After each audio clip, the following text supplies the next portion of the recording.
俺は早くに父親を亡くし、母親は体が弱くあまり働けず家は貧乏だった。そのため大学への進学は諦め、契約社員として IT 会社に入社した。IT 企業といっても高卒の俺はエンジニアでの採用ではなく営業部の配属だ。とはいえもともと口下手で上がり症、おまけに容量も悪かった俺はなかなか営業成績を伸ばすことができずにいた。藤ヶ崎、なんだこの獲得件数は、やる気あるのか？今日も今日とて部長の怒号が社内にこだまする。俺は長々と続いた彼からのお説教に、頑張ります、と小さな声で返すことしかできなかった。部長が怒るのも無理はない。実際、俺の業績は散々なものだったからだ。俺がチームの足を引っ張っていることは誰の目にも明らかだった。長々と続いたお説教がようやく終わり、とぼとぼと自席へ戻る途中、部署内に大きく張り出された業績表が視界に入る。横軸にずらりと営業部の名前が並び、縦軸が獲得件数を表した棒グラフ。十数本伸びる棒の中、ひときわ高く伸びた棒のてっぺんに今月の最優秀者を示す花が添えられていた。その成績を収めたのが誰なのかは確認するまでもない。藤ヶ崎さん、邪魔なんですけど、どいてもらっていいっすか？突然、背後から声をかけられ振り返ると、後輩の中村が俺を睨むように立っていた。彼の手元にある書類と俺のすぐ脇にあるコピー機を見比べ、悪い。と慌ててコピー機の前から立ち退けば、チッと露骨な舌打ちを食らう。中村の反応に相変わらず嫌われているな、と反射的に吐きそうになったため息を寸出のところでこらえて、俺は自席へ戻った。中村。彼こそが今月最も契約を獲得した男。そして入社以来ずっと成績上位をキープし続けている営業部のエースだ。俺の4年後輩にあたるが、あっという間に俺のトータルの獲得件数を追い抜いてしまった。それゆえ、彼は業績の悪い俺を見下し、打滑のごとく嫌っているのだ。そんなある日、俺は中村と組んで大手の化粧品会社へ営業に行くことになった。化粧品に縁のない俺でも社名を知っているほど有名な企業だ。商材説明をいつもより丁寧に行い、確実に案件を獲得する必要があるということで、単独ではなく2人で行ってこいという部長からの指示だったわけだが、メインの営業は中村が行うから、藤ヶ崎、お前はサポートに回れ。くれぐれも足を引っ張ることがないようにな。ついでに中村の営業トークから盗めるものがあれば盗んでこい、と言い含められていた。中村からも、藤ヶ崎さんは資料を出すだけでいいんで、余計なことはしないでくださいね。と小馬鹿にした態度を隠しもせずに念を押され、うんざりしながらも言い返すことなく営業へ向かうべく連れ立って会社を出た。その日の空模様はまるで俺の気持ちを代弁するかのように暗い雲が覆っていた。電車に揺られて15分ほど経った頃だろうか。激しい雨が降り出した。強く窓を打ちつける雨粒に、最悪だ、と中村がぼやく。これには俺も同意した。さらに不運なことに、電車は予定より30分も遅い駅への到着となってしまった。余裕を持って出ていたとはいえ、時間ギリギリの訪問は印象が悪い。俺と中村が心持ち駆け足に改札を抜け、折りたたみ傘で土砂降りの雨を防ぎながら歩道橋を渡っていたその時、事件は起こった。傘と雨で視界が不明瞭だったのだろう。俺の先を降りていた中村が向かいから階段を登ってくる少年と正面からぶつかってしまったのである。いって中村が声を上げる。大丈夫か？相当勢いよく衝突したらしく、よろめく中村に駆け寄って声をかけたところで、階段の先で倒れている少年が視界に入った。中村の位置から想像するに、高さ4、5段の位置からだろう。ぶつかった衝撃でのけずるようにして、少年は階段から転げ落ちてしまったらしい。中学生だろうか。爪襟の制服に身を包んだ小柄な少年が、小さく痛みをこらえるようにうめいているのに気がつき、まさか怪我？さすがに中村も顔を青くした。おい君、大丈夫？立てるか？じれったそうに早口で声をかけるも、少年はうめくだけで返事をしない。腕で体を押さえ起き上がろうとするも立ち上がれずにいるところを見るに、どうやら足を痛めてしまったようだ。返事ができないほどの痛みなのか、それとも、と考えたところで、少年の背負っているリュックについたキーホルダーが目に留まった。緑色の矢印のような記号が描かれたそのマークに、俺は見覚えがあった。とっさに中村よりも前に出て、少年の顔先で手をひらひらと振り注意を引く。少年がこちらに気がついたところで、はるか昔の記憶を引っ張り出しながら指を動かした。確か、痛いとどうしましたかという問いかけを組み合わせるんだったか。どこが痛いですか？指先の動きで俺は必死に言葉を紡ぐ。藤ヶ崎さん？何やってるんですか？突然の俺の行動に驚いた中村がいぶかしげに尋ねてきたが、今は彼の言葉に答えている余裕はない。少年からの反応が返ってくることを祈って見つめ続けていると、少年はまっすぐに俺を見つめ、指先をもぞもぞと動かして左足を指した。痛い。少年の指先の動きを通して少年の痛みがこちらに伝わってくる。指先だけではない。苦痛に歪む表情からも彼の訴えが言葉を返さずとも俺に届いた。やはりそうだと俺は確信する。これって手話だ。藤ヶ崎さん、手話なんてできたんですか？俺は子供の頃ボーイスカウトをやっていた。その時に簡単な手話と、そして少年のリュックについていたキーホルダーのマークについて教わったのだ。キーホルダーのマークの名前は耳マーク。聞こえが不自由なことを表すと同時に、聞こえない人、聞こえにくい人への配慮を表すマークだ。少年はおそらく耳が聞こえない、もしくは聞こえづらいのだろう。中村の声に反応しなかったのは聞こえていなかったから。反応しなかったのではなく、できなかったのである。俺は少年にしっかり伝わっているよとはっきりうなずいてみせてから、中村の方を振り返り、足を痛めているらしい。俺はこの子を病院へ連れて行く。はあ？何言ってるんですか？これから大事な商談なんですよ。てか時間。はっとして互いに時刻を確認してみれば、約束の時間まであと5分というところまで迫っていた。ここからだと走っても間に合うかどうかという距離だ。迷っている時間はない。俺がこの子とぶつかったことにするから、君は先に向かってくれ。普段見下している相手からの指示が不服なのだろう。中村は苛立たしげに顔を歪めたが、結局それが最良の選択だと判断したようだ。彼は舌打ちとともにくるりと背を向けてかけていった。バシャバシャと水たまりの水が跳ねる音と遠ざかる中村の足音を背中で聞きながら、俺は少年に向き直る。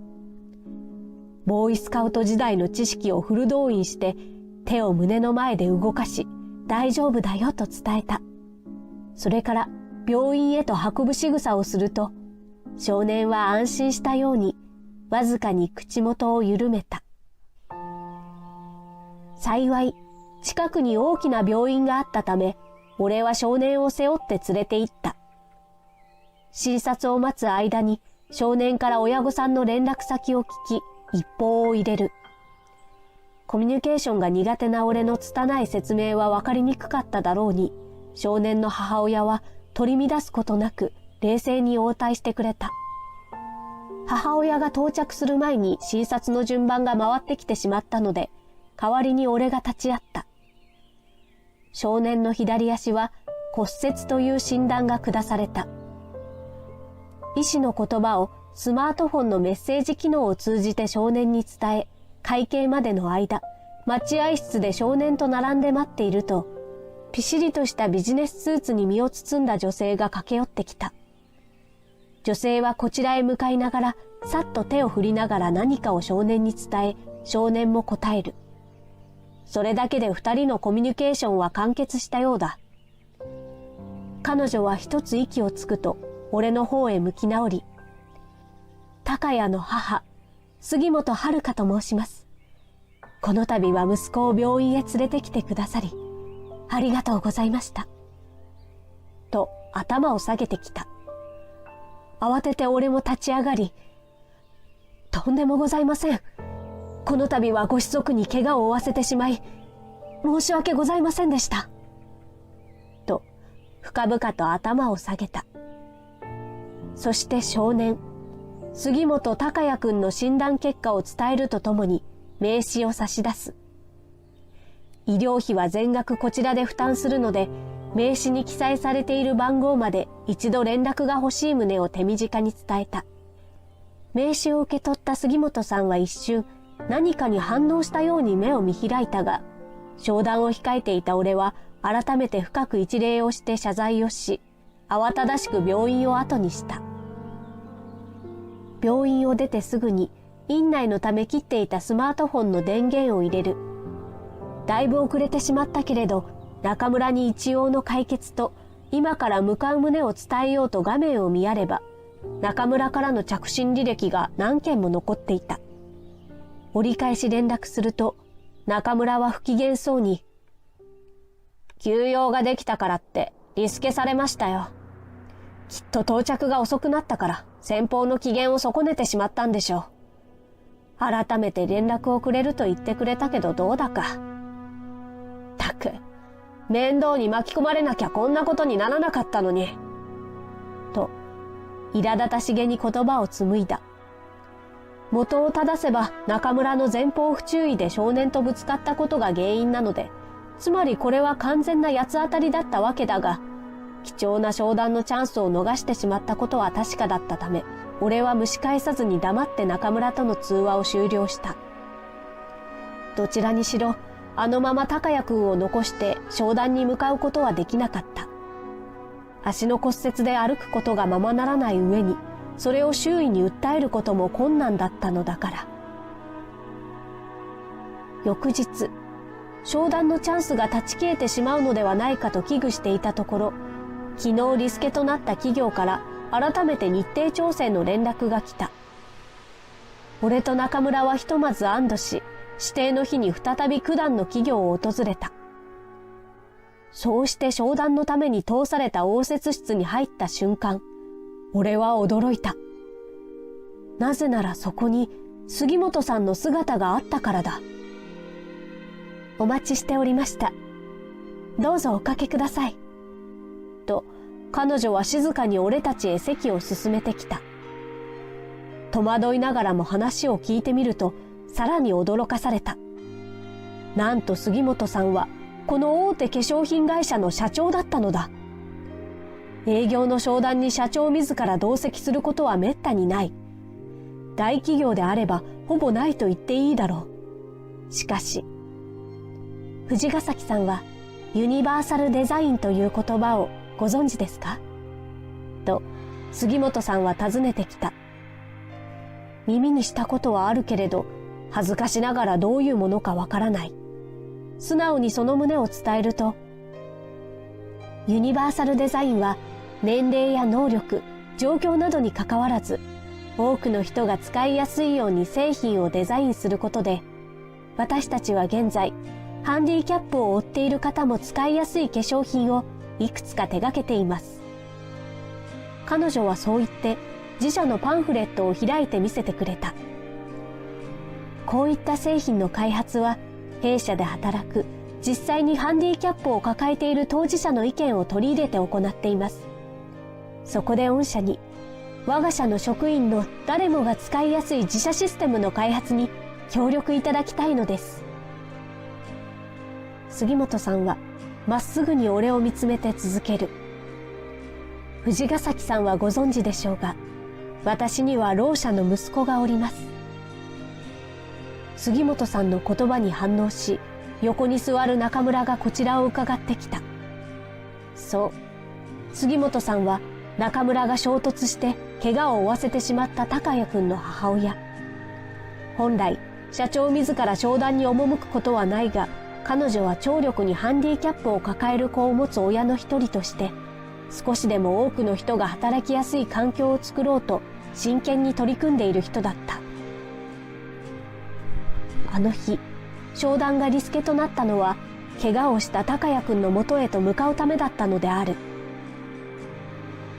藤ヶ崎さんは怪我をした息子に対し、老者であることをすぐに察して、手話を介して細やかで誠実な対応をしてくださいました。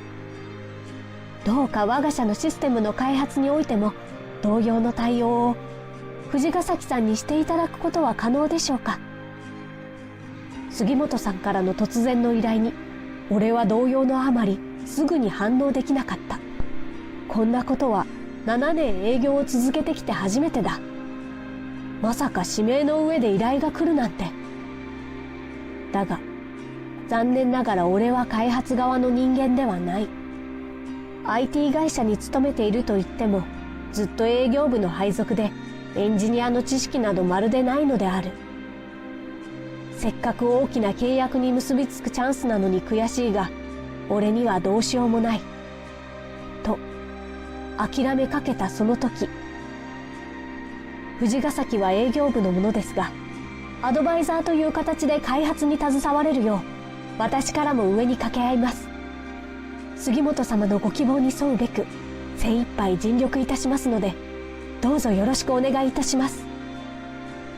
と、中村が俺の代わりを引き継ぐ形で答えた。爽やかな見た目と説得力のある言葉。クライアントの要望に耳を傾け、実現可能な範囲の提案を改めて行うその手腕を目の当たりにして、俺は彼が営業成績ナンバーワンである理由がようやく分かった。こうして俺たちは杉本さんと固い握手を交わしたのである。現在、俺は中村が本当に上と掛け合ってくれたおかげで開発部に所属している。実際の開発に関わるにはまだまだ知識が足りないが、どうやら営業部よりもずっと向いているようで、今のところ部署内での評判も悪くない。